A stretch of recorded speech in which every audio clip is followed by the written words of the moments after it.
Hello everyone, Tom here with another presentation. This is an oil painting again, and as has been my usual as of late, I am starting in with a monochromatic start. I'm taking the three colors I typically use in my oil painting palette, just simply red, yellow, and blue. It's nothing very complex at all. Mixing them together and creating this what I call a dirty purple or a dirty violet. It is violet in nature, but with the yellow added in, it tends to brown it just a little. And I like the feeling that I get. It really serves as a nice background color. So, yeah, perhaps I'm using a bit of a small brush, but don't judge me. I'll eventually get it covered. Thought I would try a different tack this time. I'm going to paint something that is kind of an amalgamation of many images that I have seen and photographed as I have studied and spent time looking at and getting to know the landscape. And I'll show that to you and kind of reveal that to you later on. But for now, just getting this covered and getting it ready to be smoothed out and ready for the application of paint. So this video is playing in real time, and as you watch it playing in real time, hopefully it'll give you a better sense of the timing of my process. So I'm showing you some images now that are sources of inspiration for me. These are ridges or ridge lines. These are distant transitions, points of interest between earth and sky that have kind of inspired me, and I continue to study that through paintings sometimes. And here with this start, I'm painting what is kind of an amalgamation of all of that, just having fun with seeing what I can create on my own accord. What I like about doing that is that I get to use the kind of brush strokes and patterns that I want to establish, as opposed to what I sometimes maybe feel a little too committed to when I'm working straight from life or when I'm working from a photo source. I think the reason why I like to work this way is because it allows me freedom, it allows me some creativity, allows me some inventiveness, and I like that. I like creating something that is kind of an archetype of what I've seen and what I have experienced, and I feel like there's more of me in it when I approach it that way. I may end up doing more of these in the future. We'll just have to see. So there is an exercise that I take my students through. That's what's appearing on the screen right now. It's what I call the scribble rendering. The idea is to introduce my students to learning to make a variety of marks, textures, values, edges, hard and soft, lost and found, transitional edges, however you want to call them. The key word is variety, and that's actually what's going on in this painting. I'm thinking of variety of edges and textures, and sometimes, I guess you could say, that this painting is just an excuse to paint abstractly and play with those abstract concepts and principles that can infuse a painting with so much visual interest.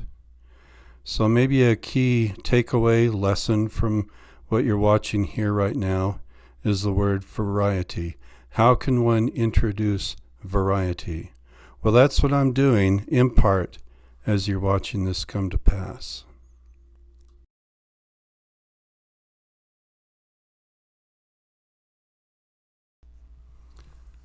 Well, okay. I don't know what more to share at this point. I'd have to kind of think that through a bit more. So rather than make you listen to the droning of my voice, I think I'm going to play some music for you. But I would like to get your feedback. How do you feel about the music as a part of my videos? Would you prefer to not have them? Do you like them? Give me your feedback. I'd really be interested to know. In the meantime, with this video, enjoy the music.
Okay, that's it for today. I hope it's been enjoyable for you to watch this. And I hope that you've gained a little insight into the possibilities with regard to freedom of brushstroke and texture, and creating variety of values and marks, and just all the interesting little things that can go into the making of a painting, and that you can find ways to use this in your own work and have fun and just experiment. That's how you're going to learn and grow. For all the watching of video tutorials like this that you can do, they have some value, but only so much. There comes a point where you need to start working, where you need to start producing, and see what you come up with. Don't be afraid to mess up. In fact, plan on it. All right. That's it for me. Thank you for listening. Take care. Have a great day. I'll see you in the next video.